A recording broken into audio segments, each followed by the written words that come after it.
So yes, hello everyone, good afternoon, नमस्कार आप सभी को। मैं प्रखर माहेश्वरी, झीलों की नगरी उदयपुर राजस्थान से हूँ।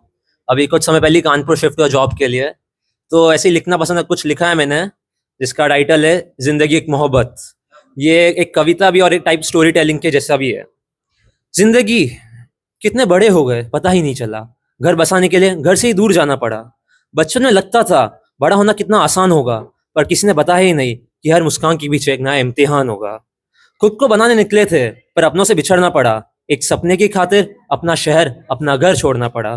रास्ते आसान कब थे, ठोकरें भी मिली, नाकामयाबी मिली। कभी अपनों ने संभाला, कभी गैरों से भी मेहरबानी मिली। फिर समझ आया जिंदगी जीतना नहीं, हर रोज थोड़ा जीना सिखाती है। गिरने से नहीं, हर बार उठने से इंसान की पहचान बनाती है। कभी लगता है सब कुछ खत्म हो गया, और फिर वही जिंदगी एक नई सुबह हर रोज कहती है, अभी तो प्रखर बस शुरू हुआ है, अभी तो बस शुरू हुआ है। बस एक बात दिल में रखना, सपने जरूर पूरे करना, मगर उन लोगों को कभी मत भूलना जिन्हें तुम्हारे सपनों पर तुमसे ज्यादा यकीन था। क्योंकि मंजिल तो मिल ही जाती है, देर से ही सही, जल्दी से ही सही, पर सफर में छूट जाने वाले लोग दोबारा नहीं मिल पाते।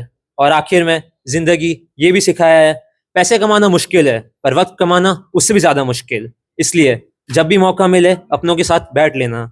हो सकता है कल तुम्हारे पास सब कुछ हो, पर वो लम्हा फिर कभी ना हो। और जिंदगी के बारे में अपन ने ये सब तो सुन लिया, पर कुछ पड़ाव आते जिंदगी में जो इंसान को बदल देती है।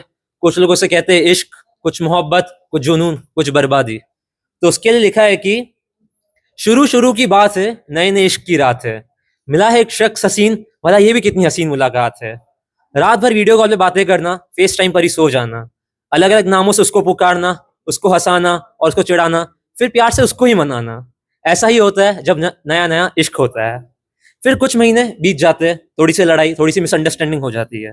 तब उसके लिए लिखा, उसकी चाहत मेरी चाहत से अलग कैसे हो गई। मैंने कहा था दोस्त है वो मेरी, पर इस बात पे मुझसे इतना गुस्सा क्यों हो गई। ऐसा नहीं कि मनाया नहीं, मनाने गया तो पुरानी बातों का मुद्दा उठाने लग गई। एक बहाने के नाम पर वो मुझसे ही दूर हो गई। जो कहती थी भरोसा है तुम पर, पता नहीं एक ही बात पर इतनी क्या मजबूर हो गई। पर शक नहीं किया कभी मैंने उस पर, उसकी मोहब्बत पर मुझे तब भी भरोसा है और आज भी। प्यार को हमेशा चीज से ऊपर रखा, जो किया दिल से किया, और आज भी अफसोस नहीं उस बात की। फिर धीरे धीरे रिश्ते गहरे होते रहते हैं, फिर एकदम से कोई ना कोई बात हो जाती है जिससे कोई ना कोई हर्ट कर हो जाता है। तो उसके लिए लिखा है कि हाँ मानता हूँ हो गई थी मुझसे गलती, ये झूठ बोला था, पर एक बात मेरी हालत भी तो समझती। एक कंफ्यूजन था, सॉर्ट हो जाता, पर तुझे करने की क्या जरूरत थी। मेरे इंटेंशंस कभी गलत नहीं थे, मैं खुद आया ना तुझे ये बात बताने, और कितना मुझसे लड़ेगी, बस एक बार मेरी पूरी बात तो सुन लेती। सो ट्रस्ट, विश्वास एक लाइक एंटिक वेस्ट की तरह होता है, जो एक बार टूट जाए तो मुश्किल से ही जोड़ पाता है, और थोड़ा थोड़ा वापस से टूटने का भी डर भी रहता है। और लाख कोशिशों के बाद भी कुछ ना कुछ सामने वाले को हर्ट करता ही रहता है। तो उसके लिए लिखा है कि हमने जो सोचा वो हुआ नहीं, जिसको पाना चाहा वो मिला नहीं। गलतियां खूब की, प्यार बेशुमार किया, पर किस्मत ने साथ दिया नहीं। रिश्ता दिल से निभाए पर दिल ही संभल पाया नहीं। उसे खोने का दर्द तो था, पर उसे कभी भुला पाया नहीं। और शायद मोहब्बत अधूरी नहीं थी, बस हमारी कहानी को मुकम्मल होना आया नहीं, मुकम्मल होना आया नहीं। फिर फिर कुछ टाइम हो जाता है, आप किसी नए से मिलते हो, उससे मिलने जाता है नॉर्मल फ्रेंड टाइप ही। तो उसके लिए भी लिखा था, मैं गया किसी और लड़की के साथ घूमने, तेरी याद आई, चेहरे पर उसके तेरी ही परछाई पाई।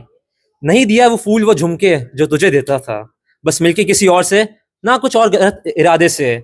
फिर भी गलत सा मुझे लगा, साथ तो वो थी मेरी, पर वो हर दुआ में तेरा ही नाम था। हर ख्वाब मेरा अधूरा ही सही, तेरा ही नाम था। और होठों पर तब भी तेरा ही नाम था, तेरा ही नाम था। बस अब मैं फिनिश करना चाहूंगा 4 लाइनों के साथ कि खुदा ने दी जो है जिंदगी, देखो को कितनी हसीन है। मत जाया करो वक्त और प्यार अपना, जहाँ इसकी कदर नहीं है। आगे मुकाम और भी कही है, हर पल खुश रह के जियो, और करो मोहब्बत इस जिंदगी से, और देखो ये भी कितनी हसीन है, ये भी कितनी हसीन है। So thank you everyone, thank you for this time, धन्यवाद। थैंक्स।